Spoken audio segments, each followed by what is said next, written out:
Soda Squad back with another video. I'll see in the title what's going on. Make sure y'all go check out Doug and X out in the description box down below. Hey, y'all see, it's getting worse. Getting worse. Let's get a video. Fani Willis is just the gift that keeps on giving. You scratch the surface and it's all just dirt, corruption underneath.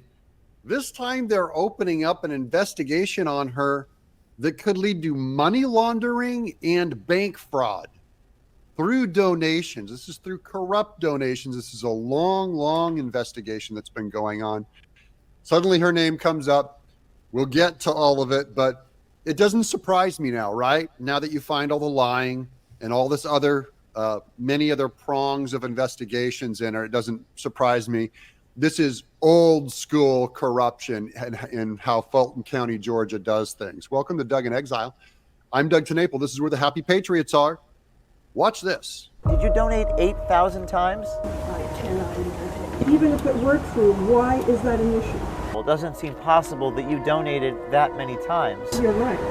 It doesn't, so that's actually disturbing. We're investigative reporters. We're just trying to figure out there's some fraud happening. This is your name on the FEC website. I can't imagine that I did that. That's like impossible. That's impossible. It's impossible.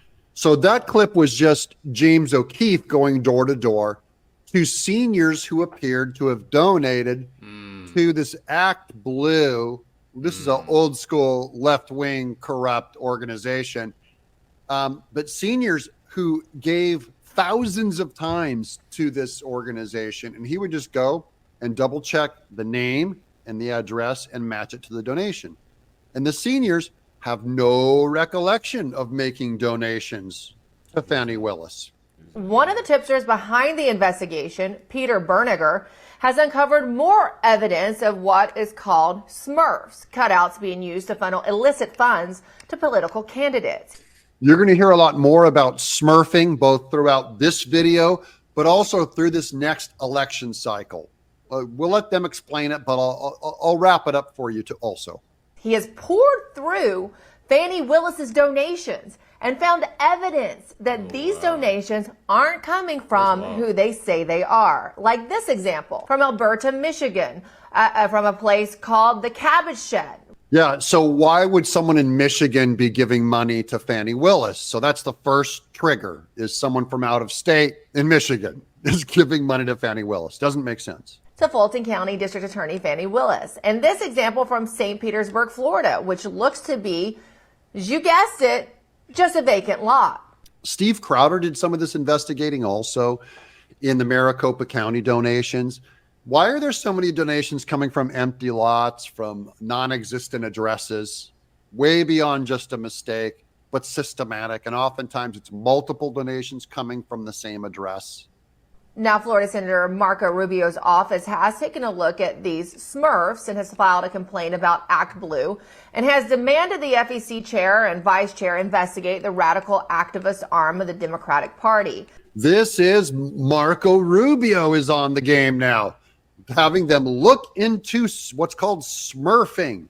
Get used to that word, because it seems to be a new way that the Democrats have been funding all of their corruption for the last 4 years. In Rubio's strongly worded letter, he says, quote, recently alarming reports emerged of fraudulent donations being reported to the FEC by Act Blue. These reports indicate that numerous individuals, including senior citizens, have purportedly donated to Act Blue thousands of times a year. Senior citizens are particularly vulnerable, and I know my audience has a majority of senior citizens in my audience. So, and not even trying to be funny or nothing like that. That's who a lot of people take advantage of. Especially a lot of these scammers out here. Now, they're not taking the money from you. They're just using your name and address. And then the donation's probably coming from somewhere else, like a George Soros. But they just need a face and an address to run it through to cover up. Exactly. So it's still identity theft, but just a warning to my seniors. They're not taking the money from you. They're using your name. However, according to... And I still think that's bad. Regardless, not taking money, still using your name, your address, all that. To recent investigative reports, many of these individuals had no idea that their names and addresses were being used to give thousands of dollars in political donations, with most of those donations going to Act Blue. Why would seniors suddenly be donating to Act Blue? It just doesn't make sense. However, senior names and addresses are easy to come up with those lists because you're registered by age in your state. So they could create a giant list of people over a certain age, which means they're less likely to investigate or find out. So you might even want to Google your own name and see if your name and address comes up on some of these corrupt contributions. It should come as no surprise that ActBlue serves as a vessel for fraud, considering the intentional lack of security ingrained within their donation processes and systems. How does this apply to Fani Willis? What's the big deal? Well, ActBlue gave a ton of money to Fani Willis, and they looked up a lot of these addresses, including, by the way, names with no addresses is another way they do it. They can't find an address for them, and you give a donation. That's another instantly illegal donation. Our team of data experts, we have run 2 campaign cycles of reports that Fani Willis's campaign herself filed to the state of Georgia. And what we found is 3 main issues of campaign finance violations. Okay, here goes the big stuff. This Peter Berniger found 3 fronts where Fani Willis, it ends up being about 50% of her campaign donations are suspect. The first one is we found 220 donations made to her campaign, and no name or address at all was provided on the campaign finance reports. Okay, so that one's easy. Those, if there's no name and address on there, they're automatically illegal. That's 5% of them. Now, we looked it up under the state laws of Georgia. That is an automatic black and white violation. So there's 220 right there. That totals approximately $23,000. Now, on the other forms of fraud, it gets even worse for Fani. Now, that's a lot of money when you consider this is a Fulton County, Georgia district attorney race. District attorneys typically don't have these humongous sums that you might see in a national type race. So why would there be bigger sums for Fani Willis? Like, people just don't give the district attorneys in that way. Like I said in the last videos we've been covering, y'all, I said that it's going to be new stuff that comes out. There's stuff that hasn't been out, hasn't been out at all. And there's stuff that I feel, I just feel that way, It's like it's stuff. Adding on. Each day.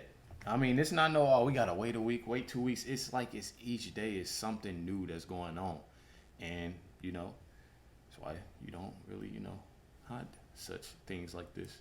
Hey, unless you're George Soros throwing money in it from the top. So the second violation we found is regarding $27,000 in donations that were in excess of the $3,000 limit. So that's the other clue, is that people just in general don't give that way unless they're corrupt. You don't give big money unless you're trying to launder big chunks of money. So we're over 10% already of her total contributions to her 2 campaigns are in gross violation of Georgia campaign finance law.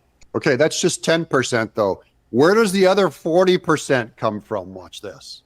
Smurfing is structured campaign money laundering. It's where the bad guys want to take a large sum of money, say $50 million, divvy it up into various campaigns across the country, including Fani Willis's, whereby they reduce the transaction amount, contribution amounts to very small amounts. So imagine if you had to give like $5 million or $20 million to a bunch of candidates, left-wing candidates.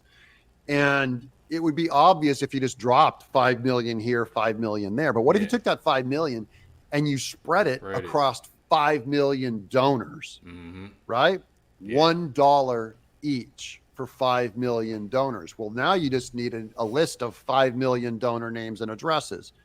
And that's where they go to these senior addresses, and they can just give massive amounts of either that, or like people, it's so many ways I feel like that people can do stuff like that. Just taking advantage of seniors that really don't know much of what's going on. There's so much new technology and so much of this and so much of that that they don't really know what's going on, and you like, oh, we just need you to just, sign this or just put your name down, and oh no, you don't have to pay anything, you don't have to do this, you don't have to do that.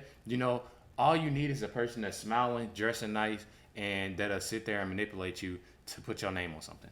Of micro donations, more than normal. That's smurfing. It's from 50 cents, $3, $7, $25. But then they replicate those transactions by the tens of millions over the years. And it would be very difficult to track, because how often are you going to go track a $1 donation to a candidate? So it's excellent for hiding. It's excellent for not showing who's really giving what to what candidate.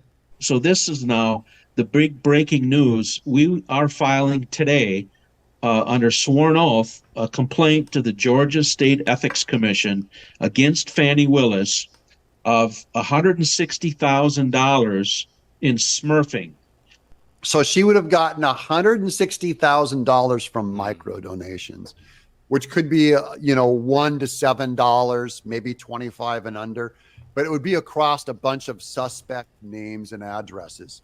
Now, it's never hard to go looking for these people, but the Democrats never want you to be able to verify addresses, because as soon as you get a list of voter addresses and names, they say that you're going out to intimidate voters. That's what the Democrats did back in Maricopa. You add these numbers up, and we're over 50%, at least, of all her money coming into her campaign it was unlawful, illegally obtained, and basically she cheated in her elections by using that money. That's Fani Willis, another front. Does this surprise you? I mean, if it surprised some people, hey, you can't be mad at that, But I know a lot of y'all ain't surprised, because, like said, from myself, from others, and everything like that, seems like stuff comes out every day, y'all. I would be shocked, other than it's Fani Willis. You go like, well, of course, this is how she runs for office. We know 100% of them so far have been senior citizens over to the age of 65, and typically into the 70s, 80s, and even 90s. So this is identity theft. This is elderly financial abuse. And this is criminal money laundering. And we're filing a complaint today against Fani Willis to hold her accountable. Yeah, we're going to hold her accountable. But wait, it gets better. Because the way that you hold someone accountable in this case, if she's guilty of this, she's going to jail. Of course. And again, remember, this is identity theft. This is elderly financial abuse.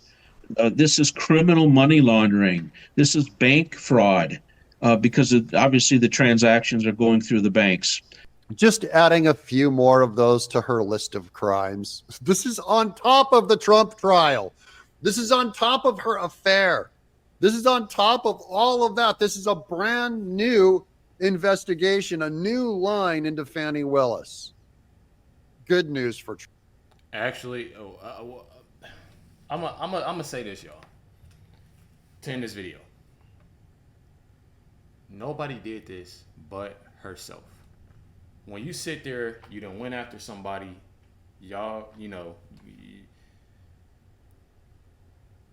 and you think you can do this, do that, do this, and do that. It takes one thing for you to fumble on. You fumbled on it. Now that you done fumbled on it, all eyes are on you. Make sure y'all hit that like and subscribe. Definitely appreciate y'all. Much love, everybody. Checking, these videos out, sharing these videos. Let me know your thoughts. Catch y'all next one.